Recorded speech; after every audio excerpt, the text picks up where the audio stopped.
switch like this. Watch me flip the switch like time this. to wake up. Active in my faith, time to stay up. Watch me flip the switch like this. Watch me flip the switch like this. See, I was writing mine down on paper, and you just actually reminded me that mine aren't written down on paper right now. Okay. I just gotta do it like this, hopefully. All right, so I just gotta make sure I don't hit the wheel on my I don't even know if that necessarily matters for the podcast. I mean for the recording, but we're gonna figure it out. If what matters? I think I'm gonna have to. Oh crap! See, didn't realize that. I didn't think about that at all. Oh shoot! Oh wait a minute! Hold up. What? Let me just do it like this. It should be fine, just like this. Yep, it's fine, just like this. I mean, it is what it is. I don't know. I'll figure it out. Cause I don't have a way to put it on my steering wheel right now because of my earphones. Oh, okay. Like I thought I was gonna stay up, but it won't stay up on top of that. So what I'm gonna have to that's what I'm gonna have to do. I'm gonna have to go get a whatchamacallit?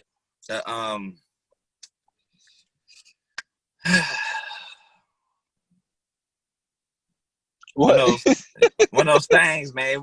The name of it wouldn't come to my mind. One of those things that you put it in the car and then you put the thing into the thing so it holds your phone. What? One of the things that holds your phone in the car. Yeah, like one of those or whatever. Okay. I forgot what it's called. I don't know why it's eluding my mind right now. So it's cool. So yeah, man. So look, let's get into it, bro. We got like an hour. We ain't actually got started yet. Yeah. Let's all right. So listen. So welcome to the podcast where we flip the switch on everything. From relationships to spirituality, from self-identity and self-esteem to freedom, everything that you want to talk about, we talk about it. We are the Walmart of podcasts, or Costco. Let me go bigger than Walmart. I was about to say, I don't know if I necessarily. Bro, Walmart got everything. Walmart got cool. No, I'm not saying they don't. But I'm just saying, like, I don't know if I necessarily care for that. Like, I would prefer Target. Target over Walmart? I like Target better. You know what? I would actually. I'm bougie like Target. that though. No, I would Target. Yeah, I'm Target over Walmart. You know what I'm saying? I would actually shop at Target first, but you know what though? I forgot. In California, people don't respect Walmart the same way they respect it in the South, and the reason is because we have no other superstores. Like there is a Walmart that's particularly in Shreveport. There's only one, and it's a super Walmart, and it has everything like full on garage where you could go get your car fixed. They have mechanics on standby, a full on garden section, full on like they have everything. We used to call it Club Walmart too because if you go up in there, you know what I'm saying, you more than likely gonna see somebody you know because everybody go to Walmart. You gotta be up in that thing, you know what I'm saying? Like we used to get bored and be like, yo, let's go to Walmart. You know what I'm saying? That's where people gonna be at, man. They gonna meet up at Walmart. That's crazy. So yeah, the Walmart is real down there. I forgot, man. Y'all don't be at Walmart like that out here. Man, so look, let's yeah, so man, that could have been the random opinion, but that's a free one for y'all. That's a free one for y'all. We just gave y'all the preference of the week. I just came up with that off the top of my head. So what? I can do that. You freestyled it. Hey, I freestyled that one. So look, I might actually turn that into something. I don't know. But listen, so let's get into I'm gonna just hit y'all with a quick announcement real quick. I think. Wait a minute, am I announcing something? Oh, you haven't. Never mind. I thought I did. Maybe I'm tripping. Oh no! Let me remind everybody. we had a very special guest on the show a couple of weeks ago, Aurelia Wynn. She owns Wynn Publications. Listen, because of our podcast and for our listeners, she is giving 60% off on all websites right now until the 15th of June.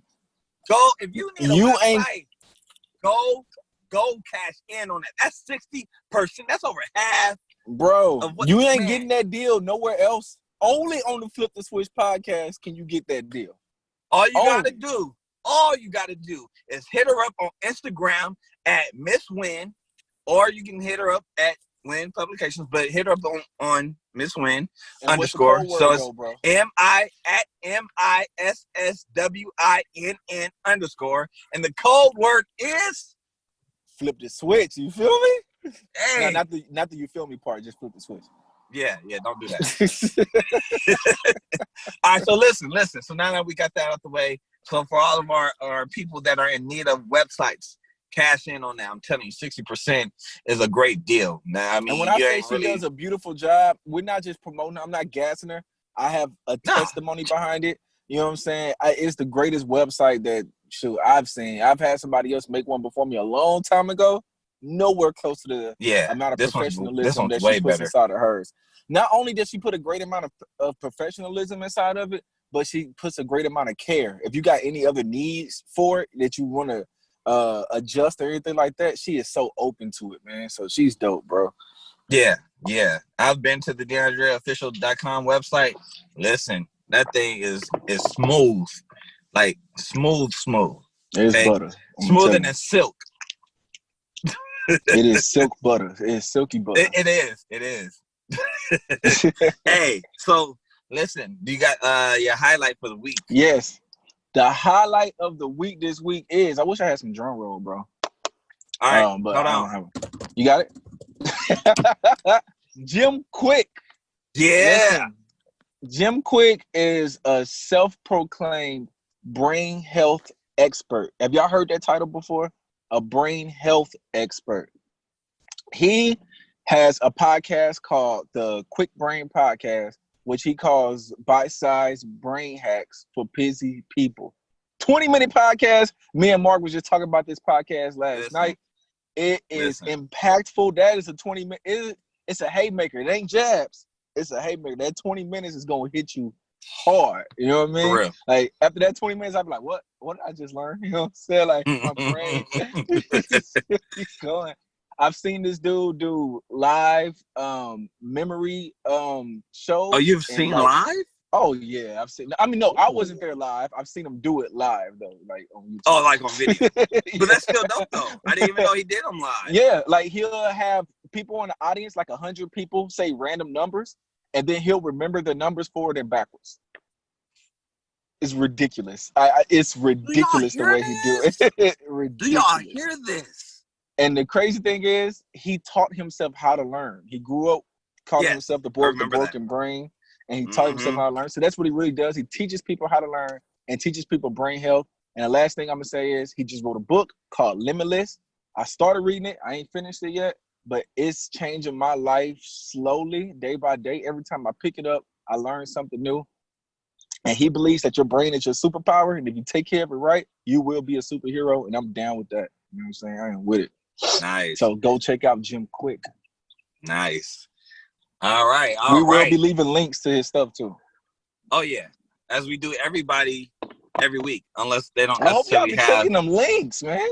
Hey, for real. Like, if you're not clicking the links, I mean, there's not really much point of me posting them and then making sure that we highlight. Like, I need y'all to go connect with these folks. Like, if I post a link, it's for your benefit. It's legit. You know what I mean? Like, yeah, like you. I'm not playing. I'm serious.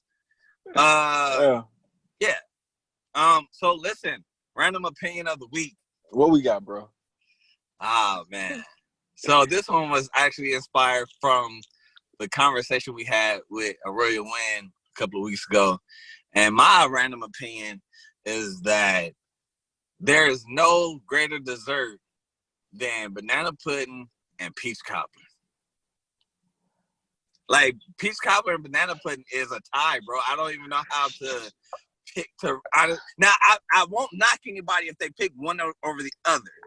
But what I am saying is, like, you don't get no better than that. All right, so let me. Ah, man, here we go. I knew it.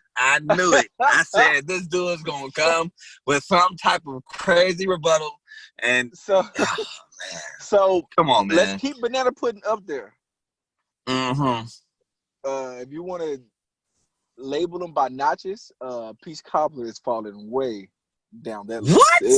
It is going when down. it is made correctly? What are you talking about? Down. Oh, what are you talking about? What are you putting above Peach Cobbler? Cheesecake. Cheesecake. What? I would take cheesecake over Peach Cobbler. No, any bro. day. No, any day. At any time, no matter what the occasion. I give me cheesecake. Give me cheesecake. Give me cheesecake. Man. You lucky different types of cheesecake. You strawberries on the cheesecake. You put whatever really on the tripping. cheesecake. What's the best cheesecake? What's the best cheesecake that you can think of?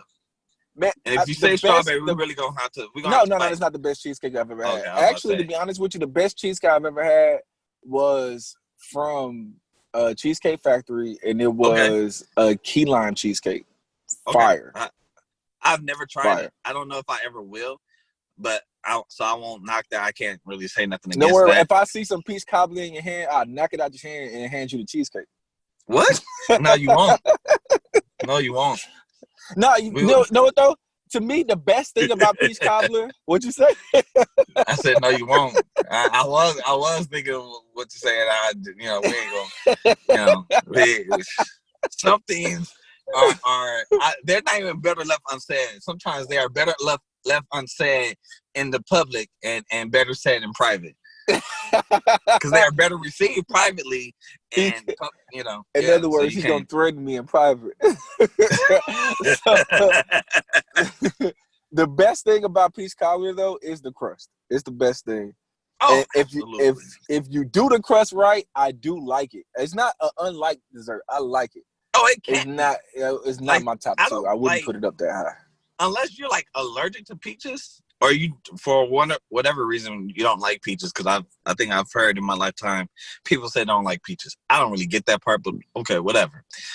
But that crust, man, it is made correct, when it is made correctly, when it is made right, when it's a bed of crust, like it's a bed of it. I gotta give it to you. Like I make sure I get more crust than I like. That's why, like, even like as a child growing up, I'm not gonna say now as an adult because it's not at but as a child growing up at hometown buffet, when you see that there is way more peaches left over in the peach cobbler than there is crust, there is a reason for that. It is because the crust is what makes the peach cobbler. It's not the peaches that make the peach cobbler. It is the crust. Like, you can give me the syrup with the crust. You ain't never I ain't never gonna fight you on that one. If somebody made a peach cobbler, I can't say a peach cobbler because they ain't got peaches in it. But if somebody made a cobbler without the peaches in it, and they just gave me the crust in Hey, you said better be right. That's all I know. It better be right. Real. That's all I know. If it ain't right, now we fighting. Hey, you did say you're a fan of Righteous and Ratchet, right? Have you ever noticed, like, when they mention certain foods, hilarious, and then they name random objects that they would eat their food off of? Hey, did you see the? Oh no, go ahead. My bad. Go ahead. So I was gonna say, like, you could put peach cobbler crust on a diaper and not eat that. You can put it in a clean diaper. Give me that crust. I want that. Yeah, right. They On just the clean name diaper, random objects. On the clean diaper. I eat that. I'm with you that. can put it on some tree bark. I ain't gonna never. And I'll eat that. If it's like, for instance, if it is my mother-in-law's peach cobbler, bruh, you can take the crust, like you said, put it on a nice clean diaper, a clean one, not no dirty one. Can't eat that. It's contaminated. It's contaminated at that point. I can't do that. But you can serve that thing up on a nice diaper clean platter, and I'm tearing that thing up. I'm with it, bruh. Like, man, so. Whoever disagree, I don't know what to tell you. Like, you tripping. You probably have had some very terrible experiences with peach cobbler, and I don't blame you for that. I don't fault you for that. It is not your fault, okay? You need to understand that when it is made correctly, and I'm talking about made correctly, it's made right. They come correct. I'm telling you. Like, So I'm with you on that, man. Just cheesecake is better. I'm sorry. No, you ain't gotta add that in there. You ain't gotta do that. Now, and cheesecake is a very bomb dessert. Don't get me wrong. Oh my God, like it's better than regular cake. Oh yeah. It's better. It is way better. The only other type of cake that I would put like right behind that is carrot cake. I like it. Just like when it comes to cakes, man, it's very iffy. Like to me, I'm not a big cake person. I like it, but I don't think dessert and think I want cake. I've never thought that. I've had cake. Like it's not like I'm talking about cake like I've never had it. Like, so you know what I'm saying? Like I don't want people to think like, oh well, he don't know what he's talking about. He don't know nothing about cake. Bruh, like probably one of the very few desserts I've never tried is something like pecan pie. I'm just not but that's because I'm not really a pecan pie person. You ain't never tried pecan pie? Not that I can remember it. I probably, you know what? If I'm not mistaken, actually, I did try it in my childhood. And it was made by one of the best dessert that I would put over peach cobbler. I told you, it falls down. It's not bad, but it goes down when you the said list. Cheesecake, I was like, I mean, cheesecake is a really bomb dessert, so it's hard to like it. But don't do that, bro. I would rather eat sweet potato pie over peach cobbler too. Stop. I told you, it is not on the list for me.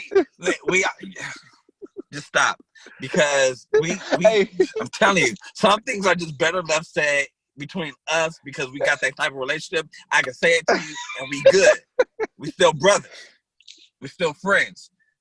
I can't say that to you in public because, you know what I'm saying? Like the public, they start saying you're supposed to be, you know, this and that and blah, blah, blah. You know, I can't do that. Sometimes, man, look, I don't care what nobody say. And this is a double random opinion for today. And then we're going to get into it. Listen, okay. You got your personal relationships with your brothers, your sisters, your whoever, right? I don't care, you know, about man. See, I'm about to get in trouble for this, but I don't care no more. I'm being delivered of people's opinions of me today. Okay. Mm-hmm. If I got a good, personal, healthy relationship with my brother, and we decide to use some choice words within one another, you know what I'm saying? Don't come for me talking about something. I'm not a man of God, or I'm not this, I'm not that. That's my personal relationship with them. I can say that if I want to. If you got a problem with that, you need to talk to Jesus. Because Paul said over at man, I ain't gonna go there. You need to go read Romans for yourself. Go read Romans for yourself. If the Holy Spirit ain't giving the conviction, don't be over there trying to convict me for it. Period. You might have to reveal that to me because I'm not sure where you're going with the scripture. Bro, what scripture are you saying? I believe it's in Romans 14. He basically tells people, he uses wine as one of the examples to say, if somebody is not convicted of drinking wine, then basically like don't like argue with them about drinking wine. Like just because you have the conviction does not mean that they have the conviction. If they don't have the conviction, don't sweat them over it. You know what I'm saying? Like that's like it is what it is. Like not everybody has the same exact conviction, but that's a whole nother thing. I just want to be funny about that. You know what I'm saying? Like me and Dre, we brothers. We've been brothers since 2011. Like don't leave me alone. Nah, I'm just joking, man. But yeah, you do got to stop talking about all these other desserts like that. Like that's not cool. You need to check yourself, bro. Like me and Ronnie, we're gonna have to have a whole conversation. I don't know. He might agree with you, so I don't know. I don't even want to bring him into this now. I don't know if you want to do it with the food topics. Nah, I don't think I want to do that. He might disappoint me. So let's go, man. Let's get into it, man. That was fun. I appreciate your rebuttals, regardless of what they were. Nah, but on the real, for real though. So yeah, listen. So today's topic is about finishing what you start. Finish what you start. That is the name of the topic. Mm-hmm. Okay, we're talking about completion, basically. So let me add this in there. This is not necessarily person. I don't know if it's necessarily like directly in the same vicinity of the direction that we're going in, but let me just put this out there real quick before I forget and disservice people. Done is better than perfect, people. Mm-hmm. Like, it is so much better. Actually, I thought that was the name of the episode. No, that was the initial like idea before we actually got more further into our conversation about it. But done is better than perfect. Done is better than perfect. So I need people to really understand, like, stop, like, for all my perfectionists out there, because not everybody's a perfectionist. So for all of my perfectionists out there, I'm with you. I'm a perfectionist myself. Okay, Dre has to tell me at times, like, bro, like, you're tripping, like, it's good. Like, what are you talking about? So listen, get you somebody who's gonna be honest with you. No, don't get a yes man, but get a couple of people, just like 1 or 2 people. You don't need like 10, 11, 12, 20. Just get like 1 or 2 people that are gonna be honest with you. For me, especially right now, the 2 closest people to me, the 3 closest people to me is Dre, my wife, and my boy Ronnie Elance. Okay, they let me know, like, bro, you tripping. It's good. Like, no, this is good. You just maybe need to tighten this up or whatever, or maybe try to do this. But I mean, like, you're good though. Like, you don't have to do all that. Like, you overthinking it. So you need to get some people, like 1, 2, maybe 3 people at the most, that's gonna just let you know, hey, man, woman, sis, bro, you good. Like, you don't have to, like, you overthinking it. You know what I'm saying? Do you listen to Gary Vee? No. He's a motivational speaker, and he has a segment. Okay. Great guy. Like, you got to check him out. He has a segment about perfectionists, and he uses a lot of foul language, so he will cuss you out in the name of motivation. But that is a good cussing out. You need that. I think some people I will take them cuss words. I mean, I cuss myself out sometimes. You know what I'm saying? So it happens. So I do too. I need it sometimes. Yeah, I mean, it's, you know, it's the spirit behind it. You know, it's not the word choice; it's the spirit behind it. That's a whole episode. We ain't gonna talk about that right now, because, you know, some people literally just got offended from you saying that you cuss your own self out. Like, you're not even cussing nobody else out; you cussing yourself out. Like, you know what I'm saying? Like, come on, man. This is kingdom talk, man. It's kingdom talk. So, yeah, man. He talks about, you know, people not wanting to finish because they want to be perfect, and he actually calls it laziness and fear. You know what I mean? Like, you're being lazy and you're being fearful at the same time. And laziness is not the putting in of the work on the project that you're not putting out, because you're doing that, but it's the work that you got to put out to promote the project, because you got to put it in front of people now, and you're scared to do that. So that's what a fear is, and you're too lazy to come up with a good marketing plan for it. So, dang, that's good. Yeah, I mean, he hits you hard. I got this idea just now from us talking, and so I got to make sure I hit you up with that tomorrow. Okay. But anyways, yeah. So listen, so for all my perfectionists, again, just remember, it's better to just get it done. Obviously, you want to make sure, not so much that it's perfect, but you want to just make sure that it's tight and right.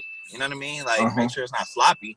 But, I mean, if you did it in the spirit of excellence, don't worry about, like, oh, it's not perfect. Like, bro, you'll just get better. You know what I mean? Like, just go for it. Yeah. One thing I tell myself, and I've told other people, I've probably even told you this before, that in reality, what you're doing is practicing in front of the public, you know? Like, nobody is actually 100% there on anything. You know what I mean? So even people that you know, people that are famous and stuff like that, they're practicing in front of the public. They're trying ideas. They just already have a platform to put the ideas on, and that's what you're witnessing right there. It doesn't mean that they know it's going to work yet. No one actually knows. It's all chance. You know what I mean? You're trying stuff. You're trying. You're going. So if I try an idea and it fails publicly, I'm okay with that. You know what I mean? Because I know that I'm just getting better. It's just going to make me better. So I'm going to go ahead and put it out there.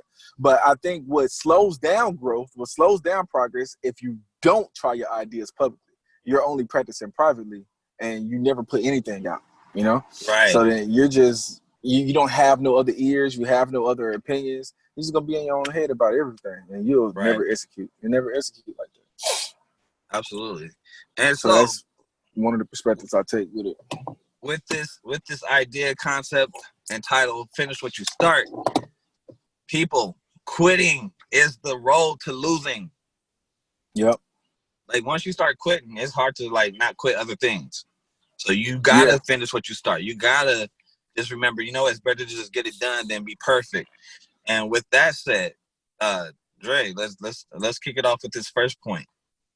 Yeah. So one of the things that happens with me, and I'm gonna piggyback off of what you said too, because it all fits under the same umbrella. Absolutely. One thing that Kevin on stage said before to Doughboy when he was about to quit something, and he said, you got to ask yourself sometimes, if I would have quit 3 years ago, would I have even made it this far? Mm-hmm. So sometimes you got to look at where you at and see, oh, you could have quit back then and you wouldn't even made it this far. So why would you quit now? What's the point of quitting now? Why would you do that now to yourself? So now you can't quit. And me, I struggle from, this is an actual psychological term. It's called ANTS. That's the abbreviation for it, ANTS. Oh, really? But yeah, and it stands for automatic negative thoughts. So the broader topic that I wanted to bring to the podcast was self-sabotage. Yeah. I have the tendency to sabotage myself. And the crazy thing that happens is it happens in the middle of actual momentum. It doesn't happen when I'm doing bad. It happens in momentum when I'm doing good, when there is nothing wrong. I'm going to tell you, I have been praying. One clear example, I have been praying for a while about growing my class, my lifetime class. When you teach a class, you're always looking for growth, no matter how many people is around. So I just felt like it was the season, like, okay, I think we should start growing. Boom, pandemic happens, right? So we're forced to virtually teach, right? And I'm thinking to myself, okay, that's cool. I'm going to go in. Class blew up because now I'm seeing people I've never seen before, having conversations with people I never thought I would, so I'm a bunch of new members now, that's tuning into the class, following me and stuff like that, all because I'm teaching virtually now. So it's different. I can reach more. Thank you, God. Thank you for this. Right. First Wednesday that it blew up, the first Wednesday was okay. Second Wednesday, it got big. A lot of people came through. That night or that next day, I was like, I don't want to teach next week. It hit just out of nowhere. I just started feeling like, man, I don't want to teach next week. Man, ain't nobody gonna come, bro. Ain't nobody interested in what I got to say. It's just I had a flood of negative thoughts in the middle of the momentum. But why was that? Nowhere. Where did the negative thought you know what I'm saying? You already did it for 2 weeks straight. Then it's like, you know what? I don't even want to teach next week. So what? Was it something you saw? Or you know what I'm saying? What happened? See, they kind of for me, they come in like a string. They come in a flood, right? They come back to back to back to back. I just start thinking a whole bunch of negative thoughts. And my solution to it, I still don't know the source of the thoughts. I don't know where they all come from. They may have come from things I've heard. Sometimes I've caught myself like replaying thoughts in my mind that I've heard one person say. Like one person had said something about something, and I remembered that thought. And so I've been able to trace it sometimes. Like, man, it'd be somebody close to me too, bro. It'd be somebody that's real close to me that said something, and I could trace that thought back. Like, that's where that came from all this time, And it'd be like one moment. So watch what y'all say to people, man. Like, watch what y'all say to people. I agree with constructive criticism. I constructively criticize. I try to be constructive every time I criticize. But you don't want to tear people down. You know what I mean? You always want to, when you discipline, even when you're disciplining somebody, when you're correcting somebody or helping somebody, tell them what they're worth. Don't just break it down and tell them that this doesn't work. Give them a solution to their issue. Tell them what they are worth. Tell them who they are and what they're capable of. It's not about just breaking you down. It's about trying to get you to realize your potential. Like, that's how we should be dealing with people. Yeah. Because if not, you don't know how many thoughts people carry with them, you know, how far that goes into their lives. There's no telling when some of this stuff, you know, started. I struggled with depression a lot in my Oh, early really? years, especially. Oh yeah, I had got to the point of suicidal thoughts. I wrote a suicide note actually before Dang. when I was younger. I thought I was gonna end it. I never like held a weapon to my head or nothing like that, but the thoughts were heavy. And I wrote a Yeah. note because I really thought I was gonna end it, and it ended up turning into a song. Like I ended up turning That's crazy. the suicide note into a It will song. turn around for your good, bro. Crazy. So this is. I have two solutions to this. Oh, wait, hold Wait, on. first before I do that. Oh, go ahead. Go ahead. You Before probably you thinking get the to way I'm that, thinking. so with the reason why I brought up the question about, you know, where they came from. Mm-hmm. Oh wait, let me mention this before I go into that. So Mm-hmm. you mentioned about not only talking about, you know, what the problem is, but also like, you know what I'm saying, like tell the people how great they are still and things like that. That's that sandwich effect. Like Mm-hmm. people teach that in business, like, yo, like to supervisors and managers, like when you guys are having to have to deal with employees or associates that Mm-hmm. you have to discipline or whatever, they use the sandwich effect. They're supposed to, not all of them do, but they teach them to compliment them basically when they first start off. Like, Mm-hmm. come to you, hey Dre, man, you're great on the podcast, bro. Like, thank you for being my co-host, man. You are amazing with it. You are a great partner with this thing. And then you give the meat, which is what the issue is. So you present the issue and say, Mm-hmm. hey, you know, I noticed though, that you're saying a lot of ums, right? Just say, for instance, you're saying a lot of ums. And so I don't know if you're aware of that, but you know, those ums aren't really good to have because you say them so much so they're so noticeable, it kind of takes away from the episode. But Right. I put now the bread on and say, but you're still a great podcast host. Like you are still amazing with it. It's not nothing to take away from you. You are still great. You are still you. You know what I mean? Just let's work on that. Or what can I do to assist you with Yeah. that? So it's the same thing, you know what I'm saying? Like that what you're talking about, like make sure like when you're giving constructive criticism, and I notice you do this every time when we working on a song or whatever, you mention what you like, then you'll give what the issue is, and you come back. Yeah, but it's still I like where you're going though, like I like the Mm-hmm. direction or whatever it is that you like. You'll come back with it, so it doesn't Yeah. feel like you're attacking me. And I think that's what a lot of people where they kind of feel like this person is attacking me. So now they don't want to receive any constructive criticism or things that could actually help them. Now, not everybody is in your, you know, has your best interest at heart. So you don't want to listen to everybody. But that's why I said Mm-hmm. earlier, it goes back to what I said. Make sure you just got 1 or 2, 3 people max in your corner that actually, you know, they're not yes people, but they are people who love you. They have your back. They have your best interest at heart, and they fully support everything that you're doing. You can't be Unless, of course, it's successful with bad. yes people around, you know? Right. I think Absolutely. there's a misconception of the scripture that says to speak the truth in love. You know, it doesn't just mean speak it kindly. It means to actually speak the love. Like say Yeah. what you love, say how much you love the person and what you love about what they're doing. You do it in the love. You say the truth in the love. You say the love in the truth in it. You know, you don't just soften your voice. Like you gotta actually speak Yeah. the truth in love. So I So, think, you know, we go ahead.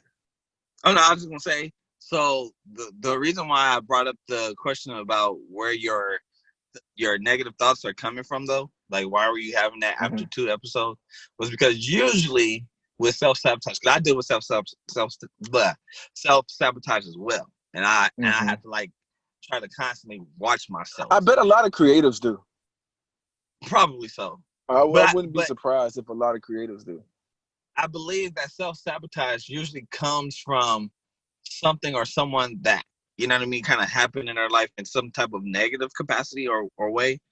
So because of that, then once it takes root the first time, then what happens is there's usually something that's said or done after that point on that, you know what I mean? Like, for instance, in your case, it could have maybe been the first week was cool. The second week got a little bit better with the numbers, but maybe somebody said something in the comment section, or maybe there were numbers that were dropping as you were going throughout the teaching, and said, "Ah, man, you know." So that's what I was wondering, because usually, even for me, like when I self-sabotage, it's usually because I start off like great. It's just like you said, I start off great. Like, yo, I'm like, yeah, I'm motivated. I'm ready. I'm feeling good and equipped and everything. And then something will happen that either I like strongly feel against, or I don't really agree with. And it's like, yo, like, what the heck? Like, whoa.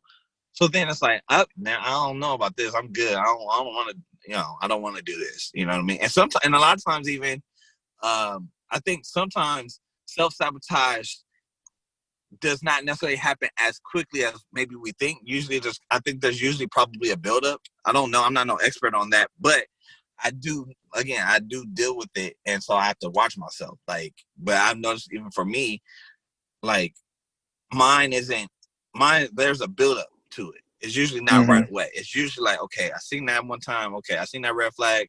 All right, well, I get second chances. I believe in grace. Okay. And then see another red flag, and it looks like the same red flag. It's like, wait a minute, hold on. Like, and depending on the magnitude of my feelings towards those types of red flags, that's what kind of determines when I start saying, okay, hold on, let me back out of this, because I don't know. Yeah. You know what I'm saying? Like, so it's usually, at least from personal experience, it seems to usually take a little bit of time before. But that's why I was wondering, like, you know what I mean? Like, what happened with you? Like, what happened for you to kind of get into those negative thoughts? And I think that's the crazy thing about mine, is that it usually has nothing to do with what I'm working on itself. You know, Dang. it's not like I'll see a flaw in what I'm working on and then start having it. Nah, everything be good. Everything be good. And I'll just wake up one day with this feeling of depression. So I know what I can say about like the book. You know, I'm working on the book. Yeah. And I already said earlier, I fought depression a whole lot when I was younger. And so when I worked on the book, you send in the proofs and everything. Well, you send in the proofread version of the book, and then you get proofs back. So that's the actually handheld version. You can hold it in your hand, and you just go. And then it's another process of going through that and making more corrections, and everything else that you need. The book was sent to my house, and I kept it in the envelope for a cool minute. Not a whole day, though. My wife wouldn't let me. She said, you got to open it. So I left it in the envelope, and I was still excited, and like in my mind, it's like, okay, this is so dope. It's actually here in my hand. And I was like, but I don't want to open it yet. I just I don't want to open it yet. I don't want to look at it yet. And before I even could start going through the book, no lie, I had a vision and a thought at the same time that I do not believe came from God. A vision of the book being finished and me still being in the same financial position. And then I had a thought like, okay, this is another thing that you're working on that won't take you anywhere. I don't even know where that thought came from. Now that I just said it out loud again, I got to. That's the devil, bro. Either that, or maybe there's some doubt that you don't realize that you had. Yeah, I'm not. Well, I mean, that's what I'm saying. They spring up in the middle of momentum. They spring up in the middle of momentum, and that's why I call it self-sabotage, because they come from inside. They're all internal. I don't even hear someone say it in a moment. Like you're right though. They probably have said it in the past, but it's not always said in the moment. But it comes out of nowhere. Right. And I realized I was, one of the sections in the book, I was redoing the exercises that I put in there, because I put some exercises in there, and one of them is to write down everything that triggers your depression. And one of my triggers is actually momentum. It's like, really? What I'm doing good, when I'm doing too good for some reason. And I think it comes from that mentality of like, you're used to struggling. You're so. I used to war my struggle. I wore it. It was a part of me. I just, even depression, I think that's one of the reasons why it was so hard for me to kick depression, because that feeling actually felt good. You know, Okay. one of the doctors I listened to. This is actually from a doctor, and his name is Joe Dispenza, and he does the studies on heart and brain connection. And he says that when the emotion, so whenever you do anything, dopamine kicks in, right? It's the pleasure centers that's inside of your brain. So that kicks in whenever you're excited, whenever you're happy, whenever you're doing something fun, you get a rush of dopamine. And the crazy thing about dopamine is that dopamine also kicks in whenever something bad happens. So whenever you are feeling depressed, whenever you're feeling sad, the same thing, your emotion rushes a dopamine to the pleasure center of your brain. So the dopamine causes addiction. That's why people get addicted to drugs. It's a big rush of dopamine happening all at once. So what happens with depression, you might not be addicted to the thoughts because you don't like the thoughts, but you get addicted to the feeling. You get used to the feeling, and it becomes a part of you, and so much a part of you that when you don't feel it, it doesn't feel familiar and it feels weird. And you start sabotaging yourself so you can get back to that familiar feeling that you had of the sadness, of the hopelessness, of the depression that you're so used to. And that happens with me. When I'm feeling too good, I'll be like, this don't feel like me. Just don't feel like me. What's going on? You know what I mean? Everything's too good. Like even my music, all of my artistic expression when I was young, it's always come from a dark place. It's always come from me feeling down and then me expressing myself, and the outlet makes me feel better. So when I'm already feeling good, I'm like, all right, I'm scared. But it's fun. It's interesting because it's interesting because I think a lot of people actually deal with that. There's I think because we're kind of in a sense stuck in the same place for so long, you become used to your current situation, your current surroundings, to the point that once you make it out, it's like, wait a minute, this don't make sense because this don't look like last place. I got two examples. I got a biblical one for y'all, and then I got a natural one for or a practical one for y'all, so to speak. So I'll get the biblical one first. You know what I mean? So the children of Israel, when they were in Egypt, they were there and they were enslaved for years. And then when they made it out, they could not truly actually believe it consciously because they were stuck in a place for so long. So just because they were physically one place and they were physically free, they still mentally didn't become free yet. So that's why a lot of them perished, like the older generation, so to speak, they perished. And then the younger ones with Joshua, they went on to freedom. Right? Yeah, remember they couldn't even not work on the Sabbath. God was like, yo, don't work this day, I'll feed you. They was like, nah. I don't trust it. And that's the same thing that we do today. Like somebody will tell us, oh, there's freedom in this. All you got to do is do this. And we're like, nah, that don't make sense. Oh, come get this credit repair. I got you. Nah, if it's that easy, then why I can't do it? Well, you know what I'm saying? Like, or anything else. You know what I'm saying? Like, it's just that it's that challenge or that difficulty of seeing beyond your current situation to the point that you can actually believe that the freedom is there on the other side, right? So the other wait, before you get to the other example, let me insert something real quick too. Had a conversation with a Muslim one time before, and we got on the deep part of religion, right? And I was telling him, about Jesus. He was telling me about the Quran and all their beliefs and stuff, right? And then we got on the subject of murder. And he said that, if you murder somebody or if you commit adultery, then, you're pretty much in the hands of Allah. He's going to handle it the way he sees fit. He was like, he don't really forgive for those. And I was like, Jesus forgives you for everything.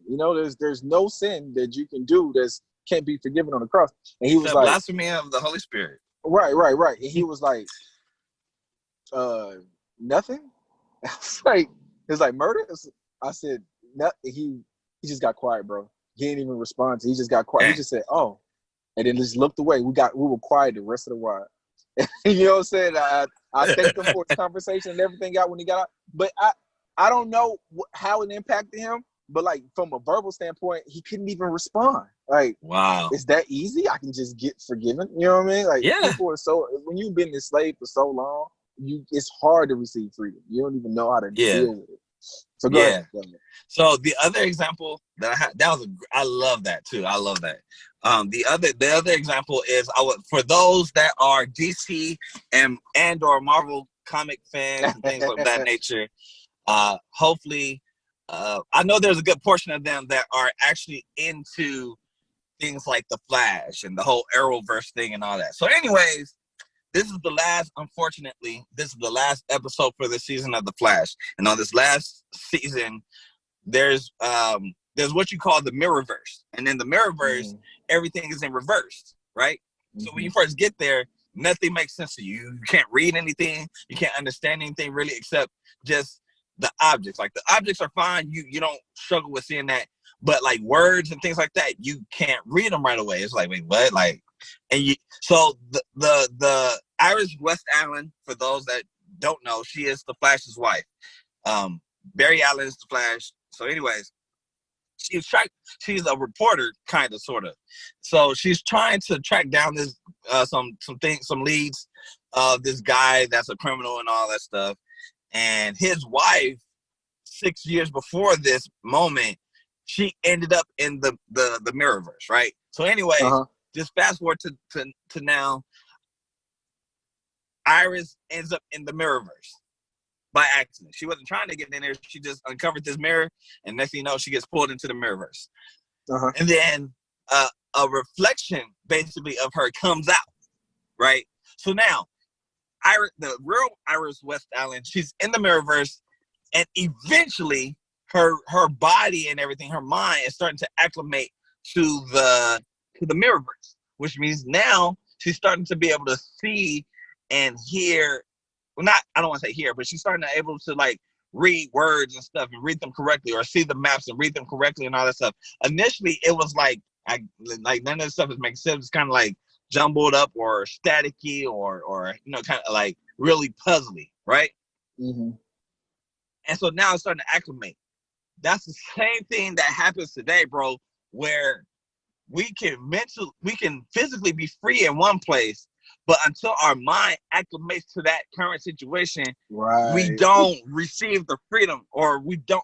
Well, in her case, it wasn't about receiving; she just didn't understand. But you know what I'm saying? Like in our case, it's like we don't really understand. We don't really have a clear understanding of what's going on. We just know we're here, but wait a minute, this don't look like. That's all we really know is it doesn't look like where we came from. But I don't really have an understanding of what to do here now. Like, and I can't go back really, or I don't really want to go back.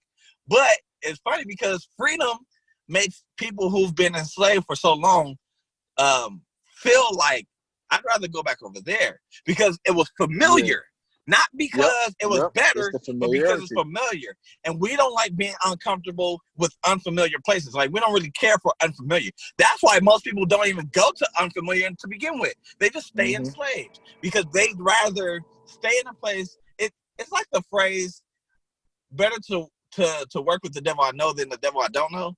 I know that's like bad in some senses. You know, the super religious people, they can be like, oh, no, my God. But it's just basically saying it's better to be in a place where I'm familiar than a place that's unfamiliar, or it's better to work with somebody I'm familiar with because I know how to like work with them. You know what I mean? Like, if like for instance, I had a supervisor when I was doing work study back when I was in college at the LA Film School, and there's this nonprofit I was doing the work study at, and one of the supervisors that I had to like kind of directly report to and stuff and kind of work with a lot. She's a micromanager, right? Or at the time she was. I don't know about now, but at the time she was. And I can't stand micromanaging. Like, I hate it. It feels like there's so many limits piled on me, and it's like, oh my God, like, get off of me, right? So for a while, I was just frustrated. And so I finally learned to just accept this is how she is.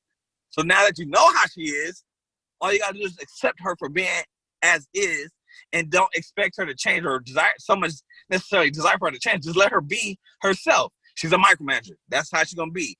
Whatever. If she changes, great. If she don't, great. Because now that you have learned to accept her for who she is and letting her be that. Now you know when you come in, okay, she's gonna micromanage. So now you kind of know how to work with her, what to do, what not to do. You know she's gonna come ask certain things and all that stuff. So just, you know what I'm saying, like, just that helps you to kind of be on point better. So it's the same thing, you know what I'm saying? Like we just yeah, sometimes it does feel better to be in a place of familiarity, but it's the enemy of like growth, though. Right, exactly. And progression, growth, that's so much better. That's how you get free. Yeah. One of the things, I teach a lot about trying to get back to your vision, trying to get back to what God thinks about you. But in order to do that, you have to literally find a new you. You know, it's a new you because it's a you that you're not used to. And I mentioned Dr. Joe Dispenza earlier, and one of his books is Breaking the Habit of Being Yourself. You got to get out of being yourself somehow. And that is hard to do because that's years of reconstruction on the brain. You know? Yeah. That's good. It's deep, man.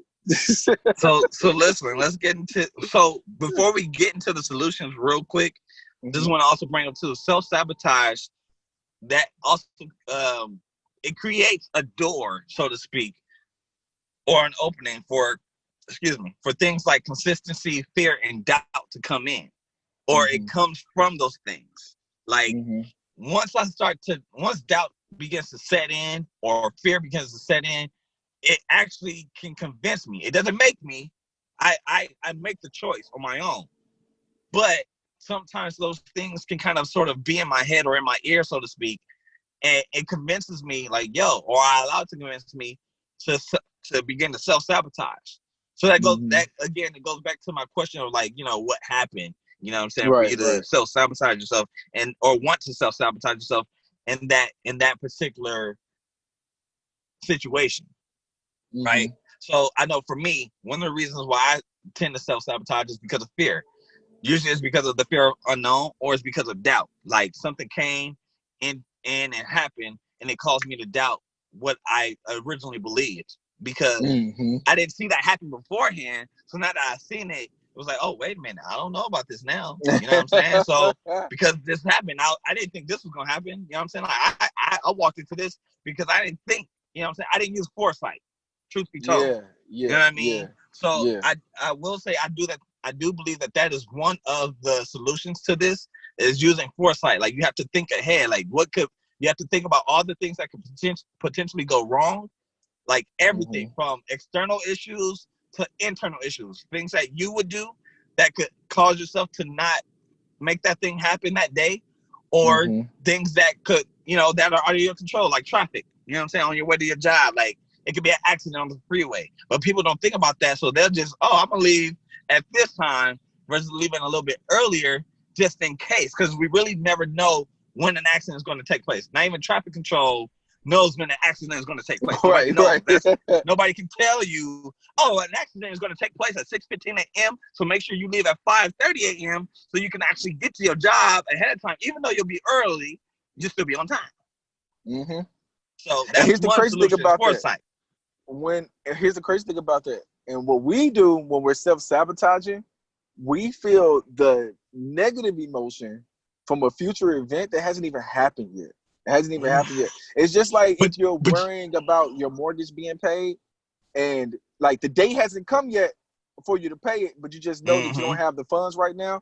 Immediately you start feeling like you're evicted already. You get the emotion, and you take yourself through that roller coaster for no reason. You took yourself. But you know why? You know why though? Because we go into our imagination. We go into the other realm, so to speak, and we look at all the possibilities of what could happen. And so because those are possibilities that should be used for God. You know what I mean? That should be used in faith. And we use them for the opposite. Yep. And so we look at those and we say, and in a sense, we kind of came back from living in it. Because when we go into that realm, there's emotions that come along with everything that we see. So it's not like it's not necessarily that it's not real per se. It's just not physically real, so to speak. But it is there because it's a possibility. So if I do go this route, this is how I'll end up feeling once I actually get there physically. Right. You know what I'm saying? Like, we got to stop doing that. We got to stop so to speak, going to the future in a sense, or going into the room or realm of possibilities and saying and kind of picking, because it seemed like we kind of pick, because it seemed like we're attracted to things that are negative before we actually give the positive an actual chance. Yeah, I've done so that so many I don't think times. we shouldn't go there. I think we should just go there with the right No, intention. well, I You know wasn't what I trying to mean? say, right. I wasn't trying to say, like, never go there. I was just saying, because we should go there, because there are positive possibilities. You know what I mean? There too. But I was just trying to say, like, don't stay there and then pick this over this and then come back to your present and say, oh, well, that can possibly happen, so I'm not going to do it. Because it's like, wait, that's not the only possibility. Like, why are you being so negative about that? And I've learned over the recent months that I'm actually a little bit more negative than what I realize I am. So I'm working on that. But you know what I mean? Like that, you got to have that optimism. You got to use that foresight, because at the end of the day, like there's not only just one possibility for every situation or for everything. So what's another solution you got for self-sabotage and fear and doubt and all that? You know what I mean? Like what's up? So I have a few. And I hope you guys are taking notes. This is mental exercise 101. Like your brain is gonna be in great physical shape, you guys, and that's what we want for y'all. Ultimately, that's what we want for our whole audience. Don't forget, flip that switch in your brain. Right. Don't forget to use foresight. Right. Y'all need foresight. But what else we got? So the first thing is, I go back to your source. God is a finisher. If we go back to the story of creation, what if he would have stopped on the 5th day? Then you wouldn't be here, Man. So he finished, right? He finished what he started. So he'd be like, I'm done. Finishes, right? And then if you go down the tube, Jesus is a finisher, right? His last words on the cross was, it is finished. I came down here to do what I needed to do, and I'm done. It finished. And then if you go further down the tube, Paul says he's the author and perfecter of your faith, and he will finish what he started with your faith. So we know that God finishes. What that means to me is that direct attribute, because you were created in his image, you have the ability to finish. It's in you. It's in you to look down the tube and see something, start, and then finish it. It's actually in you. You have the ability to do so. So you can't doubt that ability. So you have the ability to finish. That's my first one. My next one is, also based off scripture. God says that everything works out for your good, right? Everything works out for the good of those who love God and are called according to his purpose. And the way that I use that in a practical sense is when I come up with different things to choose from, like a path to take, when I'm working on something, what usually starts to stop me when the self-sabotage comes in, I get thoughts of, okay, what if I make the wrong decision and it doesn't work out, right? What doesn't work out mean? Everything works out for my, what I'm saying? What does that even mean? Everything works out for my good. I like that. So oftentimes, even when I'm counseling people, I tell them, like if your heart is in the right place, your intentions are good, you don't know the future. So what you're doing is you don't have a right or a wrong. You have options. You just have options. Options are going to take you on different paths, but ultimately everything's going to work out for your good. So decide. And that's what we do. We fail at deciding. So I tell people, learn how to decide, right? And write this one down. Indecision is the enemy of execution. It is the enemy of execution. When you cannot decide, you will not execute. You'll be frustrated, right? And you'll be stuck. You won't go any further, right? And the very last thing, which I think helps me out the most, is you got to get back to your why. Y'all got to write this down. Get back to your why. Get back to why you were doing. And the way that I do this, the way that I get back to my why, it's only one path to get back to the why that I believe is effective, and that's through prayer and meditation. Prayer and meditation gets me back to my why. Prayer, you're petitioning, you're asking for things, or you're thanking God for things. And then meditation, the word meditate literally means to become familiar with, right? We were just talking about familiarity, right? Exactly. And what does Paul say to become familiar with? Anything that is praiseworthy, anything that is honorable, anything. So you need to meditate on those things. Become familiar with what is praiseworthy, what is honorable. Here's the crazy thing about it. what was praiseworthy and what was honorable was the decision that you made in the first place. It was the why. Your why was praiseworthy. Your why Right. was honorable. You had good intentions. So you got to get back to that. Get back to that, and that keeps you on your path. Like me and you were talking last night, and I was telling you how, you know, I had started on this path of waking up at 5 o'clock in the morning, you know, to really get my peace of my day before I go to work and stuff like that. And it wasn't just for my own personal peace, but it was also to have that moment to be able to connect with God without any distractions, you know? So that was honorable. Yeah. That was praiseworthy. When God reminded me, and that came through meditation, when God reminded me of what my why was as to why I was waking up early in the morning, it re-jumped the motivation. It ignited me all over again. It inspired me all over again. You know, the word inspire means to breathe life into. So God, you breathed life into me all over again. And I was able to do the things that I had started on before because I had good intentions in the beginning. So sometimes you just gotta believe your good intentions. You gotta get back to them. So yeah, that's how I got through it. That's how I get through it. I ain't gonna say got through it because maybe a moment where it sneaks up on me again, but I'm gonna get through it again. But that's how you get through it. I think you paused somehow. Yo, Mark, like,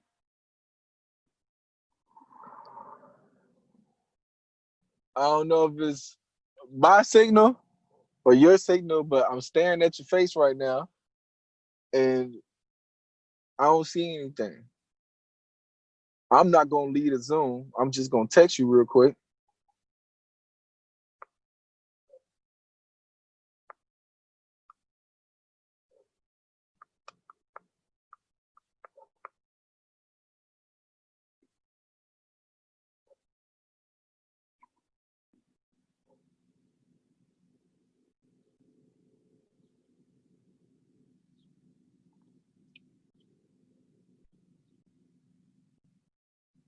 Yo, are we here? Are you back?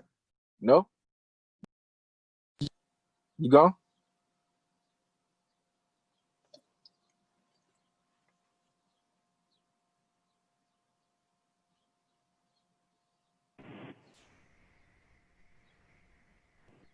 Oh, you back? Bro, Okay. no. What happened was my iPhone got hot.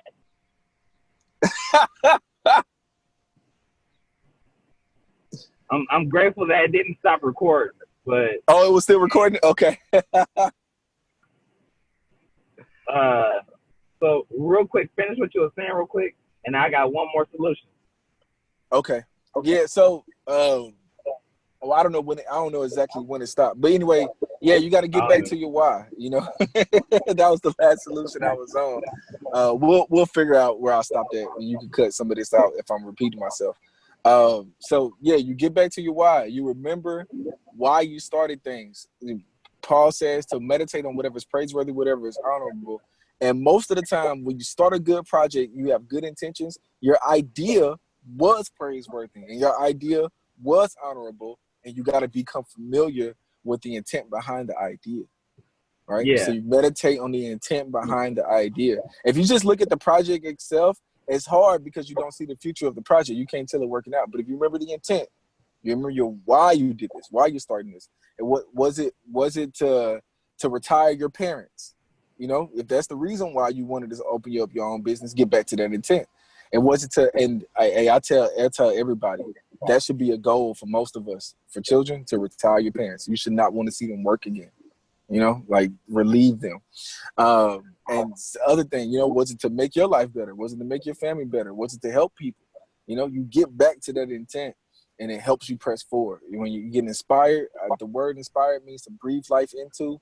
God breathed life back into me. He inspired me all over again when he revealed to me what my why was all over again, you know.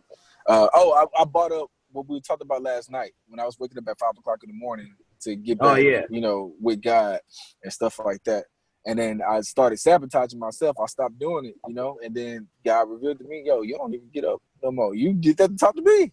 It wasn't just about you. You did that to talk to me. And at first I was thinking like, okay, I need to wake back up because I wasn't getting as much work done as I was doing at first. But originally it was to have peace and talk to God and work. You know, so he reminded me of that. Like, yo, you forgot you did it to talk to me too. It wasn't just work. So when he reminded me of that, I was like, yeah, I gotta get back up. I gotta get my butt out the bed. So yeah, those are my solutions, man. So the one more solution I want to give to the people before we go is focus on your strengths, not your weaknesses. Yes. Yeah. Like, yeah. Focusing on, I think people somehow, some way have a misconception about focusing on weaknesses for some reason, or they just don't understand that like when you only focus on your weaknesses and on top of that you make that your primary focus, like all you're doing is bringing doubt and fear into your life and allowing that to make you indecisive and allowing that to convince you to not execute. And it's like, no, like focus on your strengths, focus on what will help you to complete a project or the project or 5 projects or whatever. And then once you complete those projects or once you complete that particular project, then you look at your weaknesses, but you still look at your strengths at the same time. Right. So you're not forsaking your strengths once you start looking at your weaknesses. You're actually looking at your strengths to help you look at your weaknesses. And it's crazy because, you know, one of the things that we're talking about is finishing. And usually when you focus on your strengths, you find out that there is actually something in front of you that you can finish. Right. You know what I mean? That you took your mind off of because you were so focused on your weaknesses. Yeah. And I want to use this podcast as an example. There have been things that I've, started before this and didn't finish and started, didn't finish and started, didn't finish, started. And I mean, I could really say that for some time and just, it was a vicious cycle, telling you. But the idea of doing a podcast initially kind of scared me a little bit, but then for some reason it was like, no, like, I mean, because one of my strengths is talking. Like I'm for one reason or another, I think it's just how God made me. Like I'm naturally good at talking. Yeah. Presentation and stuff like that, I'm pretty good at it. That's no like yay for me per se. That's just what it is. Some people are just like that's their thing, that's their niche, that's what they're good at, that's one of their strengths. So I'm a talker, right? And then so what I eventually decided to do, I was like, okay, no, and I had a couple ideas for a couple of different podcasts, and I was like, and then so I was like, well, me and you did an episode together that will be released as a bonus episode one day. And we had to, and I loved it. I was like, yo, okay, this is good. And so what I had to eventually come to realize is if I'm gonna do this, I'm gonna do it, but I have to make a decision. And then if I'm going to do it, this is how I got to do it. I have to, when we record the episodes, don't actually listen to them initially. Just make sure I get the audio work together and all that, and then release it. Then listen to it. And so now I can actually listen to it before I release it, and I'm still good. Because all it took was that first episode to actually go back and say, even though my ums was like heavy, but the content was still good though. So it made me believe, and then all I did was focus on my strengths. One of the strongest things about this podcast is basically this is our regular conversation, and we're just inviting the world to listen. Yeah, the chemistry is natural. It's natural. Yeah, so it's just like, yo, this is what we do every time we talk on the phone. Yeah. So I felt so safe with it because of that, especially, and because I know I'm a talker. And it was like, yo, all I gotta do is just talk and just have that natural conversation with Drake. I'm good. And then I just feel like all we had to do was afterwards, okay, the ums was there. Okay, let me figure out how to get rid of these ums. Okay, or to minimize them to the point it's not that bad. You know what I'm saying? So it's just I've been trying to focus little by little, you know what I'm saying? But it's like, yo, focus on your strengths. And that's what will give you the boost of confidence that you need. That is what's going to help you to decide and to decide. See, yo, you made a decision. And then if you don't have any strengths in that area, then you might have to consider not doing that. You know what I mean? And it's better to, just like how I said earlier in the beginning, it's better to get it done than to get it perfect. Yeah. It's better to decide not to do it than to do it and you never actually finish. Right. It is. No. But that's so true, bro. Like, cause it's true. Like, if it's something that you've been working on for years and years and years, and you never actually really completed anything, you probably need to think about just letting that go. It's better to save face, let it go, and go get something else completed. Like, I stopped focusing on everything else as much and just focus more on this podcast. And it's like, yo, I've been running this. We've been running this, what, 6-7 weeks now, straight. So, you know what I'm saying? It's like, okay, I'm getting something done. I'm getting it completed. Now I got the confidence to, yo, this is how I get everything else done. Let me focus on my strengths. Yep. And then once I get it done and complete it, then release it and then look at, okay, now what was weak about it? I got my strengths. These are all my strengths, but what were the weak points about this, though, too? So that way I can turn those weaknesses into strengths. Yep. Like, man, y'all don't I hear agree me say with you, like that no more. So listen, man, this was a great podcast episode. And this was life, man.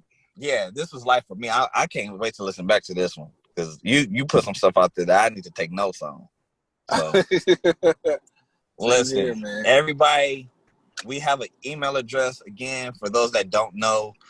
A reminder for those that do know, we have an email address, wefliptheswitch@gmail.com. It's just then the podcast name, fliptheswitch@gmail.com. Or you can hit us up on Instagram at wefliptheswitch. Or you can hit us up on SoundCloud where the SoundCloud gets played, where the SoundCloud episodes get, not SoundCloud episodes, where the podcast episodes get played at on SoundCloud. And there's a link for that. And then hit us up in the YouTube comments. We are on Zoom now, so we will definitely be on YouTube every week now, just as much as we are on the Apple Podcast and SoundCloud every week. Listen, hit us up with some random opinions about anything. Literally, just hit us up with one opinion about anything. Yeah. And as we are going, when we get those into the DM or the YouTube comment section or whatever it is, wherever we receive it from. Text message for those that have our numbers. Like we'll make sure we acknowledge those and we'll acknowledge them once a week. So you know what I'm saying? Yeah. Like just send that to us. Hit us up with topics too. Hit us up with topics. Comment, and subscribe. Comment, and subscribe. Absolutely. Like that's what this podcast is really about. Like I said, we're for the people and by the people. This is not just our podcast, as we say every week. This is y'all podcast. So listen, come through. Yeah, you know what I'm saying? Like treat this like it's your podcast. What you want to talk about? What you want to listen to? You know what I mean? What's the topic you want to hear about? You know what I mean? Like at the end of the day, you know what I'm saying? Like we ain't the only ones with opinions. I know y'all got opinions too. Quit acting like that. Shoot. and stop acting like it's not 5 stars. I'm not playing with y'all. Y'all better go to a podcast and review us and rate us a 5 stars because y'all know it's 5 stars. Quit playing with us. You know what I'm saying? Like y'all know what it is. Right. Nah, but in all seriousness, no, we appreciate all ratings, all reviews, all comments, all feedback. You know what I'm saying? Like give it to us so we can make sure that this podcast is the best podcast there is. You know what I mean? Like this at the end of the day, again, you need. It's not just our podcast, it's y'all podcast, period. And that is what it is. We love y'all. We appreciate all the people that support us. And yeah, we're gonna check y'all out next week. All right, we out. Yeah.